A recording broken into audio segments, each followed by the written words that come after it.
ಮೊದಲನೇದಾಗಿ ರೈತರು ಯಾವ ರೀತಿಯಾಗಿ ಮೋಸ ಒಳಗಾಗ್ತಾರೆ ಅಂತ ಹೇಳ್ಬೇಕು ನಿಮ್ಗೆ.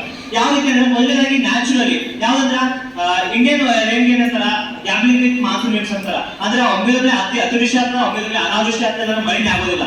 ಇದೊಂದಾದ್ರೆ ಇನ್ನೊಂದು ರೈತರು ಎದಕ್ಕೆ ಸಮಸ್ಯೆ ಒಳಗಾಗ್ತಾರೆ, ಎದಕ್ಕೆ ಕಷ್ಟವನ್ನು ಅನುಭವಿಸ್ತಾರೆ ಅಂದ್ರ ಅವ್ರು ಬೆಳೆದಂತ ಬೆಳೆಗೆ ಸರಿಯಾಗಿ ಹಣ ಸಿಗ್ತಿಲ್ಲ, ಸರಿಯಾಗಿ ಅವರಿಗೆ ಎಷ್ಟು ಬೆಳೆದಿರ್ತಾರೆ ಅವ್ರು ಪಟ್ಟ ಪರಿಶ್ರಮದ ಫಲ ಸಿಗ್ತಿಲ್ಲ. ಅದಕ್ಕಾಗಿ ನಾವ್ ಏನ್ ಮಾಡ್ಬೇಕಂದ್ರ ನ್ಯಾಚುರಲಿ ಮಾತ್ರ ನಿಲ್ಸಕ್ ಆಗೋದಿಲ್ಲ, ಪ್ರಕೃತಿ ನಮ್ಮ ಕೈಯಾಗಿಲ್ಲ. ಆದ್ರೆ ನಾವು ಯಾರು ಮನುಷ್ಯರಿಂದ ರೈತರಿಗೆ ಮೋಸ ಮಾಡ್ತಿದಾರೋ ಅಂತವರಿಗೆ ಹುಡುಕಿ ನಾವು ಪೊಲೀಸರಿಗೆ ಅವರಿಗಾಗಿ ಪೊಲೀಸ್ಗೆ ಹೆಚ್ಚು ಹೊಸ ಕಾಯ್ದೆ ನೀವು ಪೊಲೀಸರು ಯಾರಾದ್ರೂ ಒಂದೇ ನಿಮಿಷ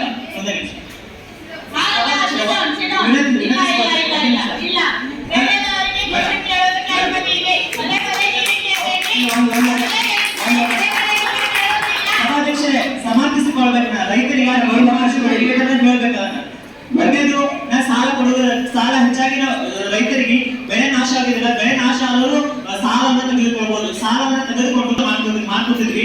ಅಷ್ಟೇ ಅಲ್ಲ, ಮತ್ತೆ ರೈತರ ಒಳಿತಿಗಾಗಿ ಏನೇನು ಹೆಚ್ಚಾಗಿ ಬರೋದಕ್ಕೆ ಮುಂದಿನ ಸಮಯದಲ್ಲಿ ಬರೋದಕ್ಕೆ